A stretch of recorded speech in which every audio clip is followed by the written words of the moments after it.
Bonjour, c'est Marie-Ange de Macadam 38. Juste un petit tuto pour vous montrer cette nouvelle boîte que j'aime beaucoup, comme ceci, et dont je me suis servi pour faire, je la remballe facilement, et pour faire un faux album naissance, où l'on part de zéro, la naissance, et jusqu'à 8 mois. Et puis l'intérêt, c'est que l'on va pouvoir rajouter des boîtes en tant que de besoin au fur et à mesure que l'enfant grandit. Alors, je vous propose deux façons de faire les choses. Donc, je vais travailler sur un grand modèle. Et puis, là où j'améliore entre guillemets la technique, c'est que du coup, je la fais de manière à ce qu'elle soit complète en faisant le troisième modèle ici, le dernier. Alors, rassurez-vous, je vous ai fait un tableau avec toutes les dimensions. Les voilà, vous ferez un arrêt sur image et vous verrez, ça va aller tout seul. Donc, les dimensions que je vous mets. Je vais vous faire une boîte de dimension 10, et même en l'occurrence 10,2. C'est-à-dire que là, on va partir d'une feuille 12 pouces.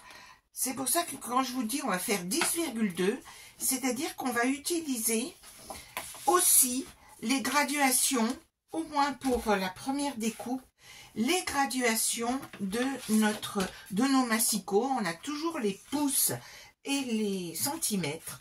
Et là, je vous propose de faire une boîte donc dont l'arête sera de 10,2, c'est-à-dire 4 pouces, et donc celle-ci là, voilà. Et puis, on va utiliser toute la largeur de la page.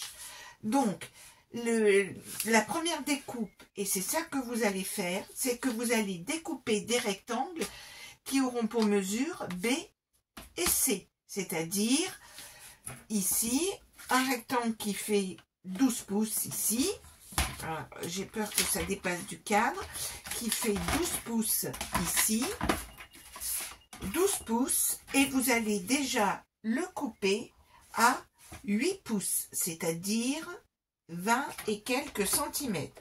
Donc, on le coupe. Une fois que notre rectangle, on va se mettre à 4 pouces ou 10,2 cm. Vous le savez, ça fait pas tout à fait 10. On va faire un pli. Alors là, vous ne le voyez pas bien, mais de l'autre côté, on le verra mieux. Un pli. Ensuite, le deuxième pli, vous allez le faire à 8. Et vous n'avez pas besoin de faire le troisième pli, puisque, alors, vous les voyez, les plis un petit peu mieux comme ceci. Et puis, vous allez faire un pli dans l'autre sens, toujours en vous servant à 10,2 ou 4 pouces. Et vous allez obtenir ce fameux rectangle-là avec le pli ici et les 3 plis. Et ça, vous allez en découper autant que de besoin. Donc là, je me suis limitée à chaque fois à 7 boîtes. 1, 2, 3, 4, 5, 6, 7 boîtes. Celle-ci, j'ai fait 8. Voilà. Mais donc, à partir de là, eh bien, vous allez voir qu'il va nous falloir faire des découpes. Et vous allez voir, je vais les faire au cutter. Donc, dans mon rectangle, et c'est ça que vous allez à chaque fois reproduire, votre rectangle dont vous avez marqué les plis au milieu dans le sens de la longueur et 3 plis dans le sens de la largeur, eh bien, ici, ensuite, vous allez couper ici, ici, et vous allez couper ici et enlever ces parties-là. Alors, je vous montre, moi j'ai décidé de le faire au cutter, vous pouvez le faire avec le massicot, mais je sais que tout le monde n'a pas un massicot. Donc, je fais déjà mes diagonales, ici. Tout simplement, je prends mon cutter et je coupe dans le sens là. Vous voyez, le cutter ne fonctionne pas. J'ai voulu bien faire. Je vais en prendre un autre. Je voulais essayer de vous faire un tuto qui ne dure pas longtemps. Ben, c'est raté. Si je commence déjà à casser maintenant. Alors ensuite, je fais le deuxième. Alors je vous conseille de découper découper tous vos rectangles et ensuite de faire toutes les autres découpes.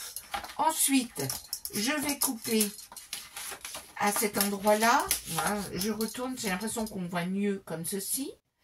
Je vais couper jusqu'au pli ici, comme ceci. Je recoupe l'autre partie ici du milieu. Voici. Et puis, ce que je vais faire, c'est que ici, je vais faire deux pattes. Donc, je me mets à environ 1 cm, cela suffit largement. 1 cm ou 1,2 cm si vous comptez utiliser du... Et je vais couper uniquement ici. Vous voyez, je n'ai découpé que cette partie-là. Alors, cela fait des chutes, hein, certes, mais il y a notamment une chute dont on va se servir. Alors, pas celle-ci, hein, pour l'instant, ça sera sur la deuxième boîte où nous allons nous servir des chutes. Ensuite, ici, vous avez bien marqué les plis et nous allons coller cette demi-boîte. Nous allons la coller comme ceci. Alors, si vous n'êtes pas très précis, il vous faudra biaiser de manière très légère les 4 angles ici. Mais si vous travaillez de manière très précise, vous n'aurez même pas besoin de le faire. Et donc, ici, je biaise mes angles et je vais simplement utiliser de la colle. Je le fais tout de suite. Je colle tout de suite. Je mets la colle du côté là. Voici. Alors, comme à mon habitude, j'étale avec mon outil magique, à savoir les doigts et autres outils magiques. On prend un chiffon et je colle cette première boîte. Comme ceci. Alors, il faut que j'en fasse une deuxième, mais comme ça, celle-ci, vous voyez, on met bien bord à bord. La première est faite. Je fais vite la deuxième, j'aurais dû la faire, hein, mais comme ça, vous voyez une nouvelle fois comment je procède. Je prends ma deuxième feuille que j'ai découpée. Si vous voyez les dimensions, la deuxième, c'est 10, 20 et 30. C'est-à-dire que je mets 2 mm en moins. Et vous voyez, à chaque fois, sur la longueur A, je mets 2 mm en moins. Du coup, la longueur B, il y aura 4 mm en moins. Et sur la distance C, il y aura 6 mm en moins. Et c'est simplement une déclinaison. J'aurais pas eu besoin de tous vous les écrire. Mais ma foi, j'adore écrire les chiffres. Donc, je repose ma feuille ici. Et ici, donc, je vais faire des plis à 10. Tous les 10 cm ici. 10 cm. Un pli à 20. Je l'avais déjà coupé à 30. Hein. N'oubliez pas qu'elles font 30,5 sinon. Et je refais un pli à 10 au milieu. Voici. Et très vite, c'est vite fait. Hop, hop, hop. Je vais couper mes angles. Attention, voilà, ma règle était déjà perdue. Alors, je coupe mes angles en prenant vraiment bien les extrémités pour faire un travail propre. Dans le sens là. Hop. Je ne me trompe pas de sens, hein, j'espère. Dans l'autre sens. Et puis ensuite, qu'est-ce que je fais? J'enlève ici.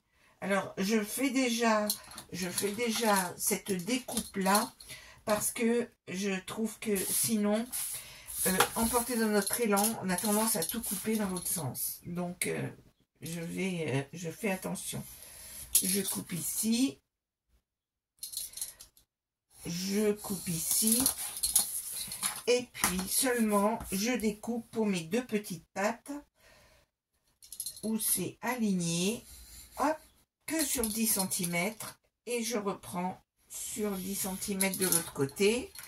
Voilà. Ensuite, je biaise mes angles. Tout doucement.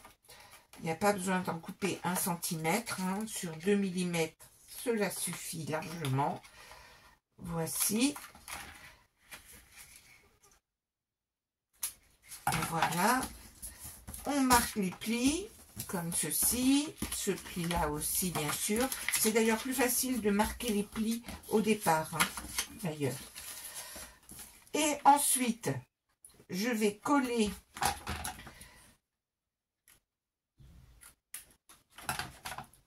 donc coller ma deuxième boîte. Comme ça, c'est fait. Et maintenant, c'est là qu'il y aura la partie, entre guillemets, la plus importante, c'est comment assembler les boîtes sans se tromper de sens. Voilà. Alors, comment on va assembler ces deux boîtes? Alors, essayons d'être précis. Hein. Je veux faire vite, mais il faut quand même que je prenne du soin. Donc, c'est assez facile hein, de bien se mettre bord à bord. Dans une des chutes de celui-ci, pas de celui-ci, de celui-ci, eh bien, je me mets sur mon plioir, je mesure, ben là, moi, je me sers de la mesure de 1,2 cm, le quart de pouce. Je fais un pli et je coupe 2 cm plus loin, à savoir, je coupe de manière à me constituer cette petite languette avec un pli au milieu, d'accord, et cela va se trouver, alors ma boîte, c'est la plus grande, c'est celle-ci, et la plus petite, c'est celle-ci. Et donc, ce que je vais faire, c'est que je vais prendre mon petit rabat comme ceci. Je vais le coller. Je mets de la colle sur une première partie ici, que je vais mettre à l'intérieur ici, le pli, côté extérieur. D'accord? Vous voyez, le pli est côté extérieur. Il doit vous rester 1 mm de chaque côté. 1 mm de chaque côté. Et puis, ici, je rabats ici, je mets la colle. Et je présente ma boîte comme ceci dedans. Et je l'assois, je la mets dedans, comme ceci, sur la colle. Voilà. Et donc, ça y est, nous avons fait notre boîte. Qu'est-ce qu'on va faire la prochaine?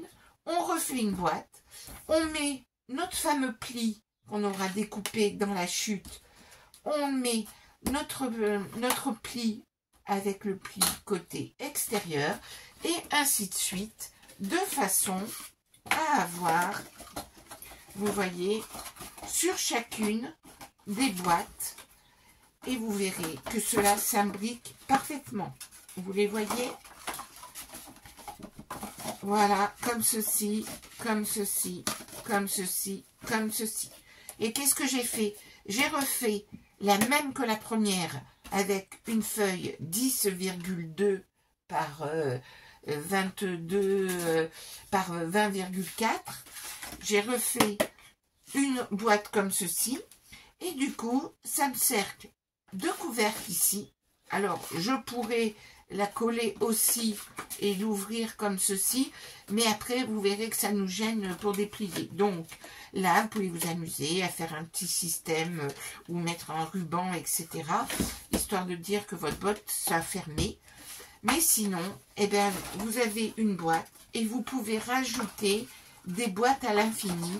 Voilà, moi j'attends que ma petite fille grandisse pour rajouter la prochaine à 9 mois. Donc j'augmente simplement d'1 millimètre de chaque côté la dimension et je colle et ainsi de suite.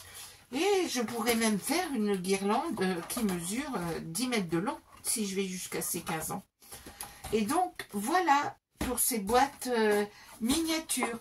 Alors ceci a été pris sur une Instagrammeuse Gaia Triscraft qui présentait ce modèle mais sans dimension ni rien.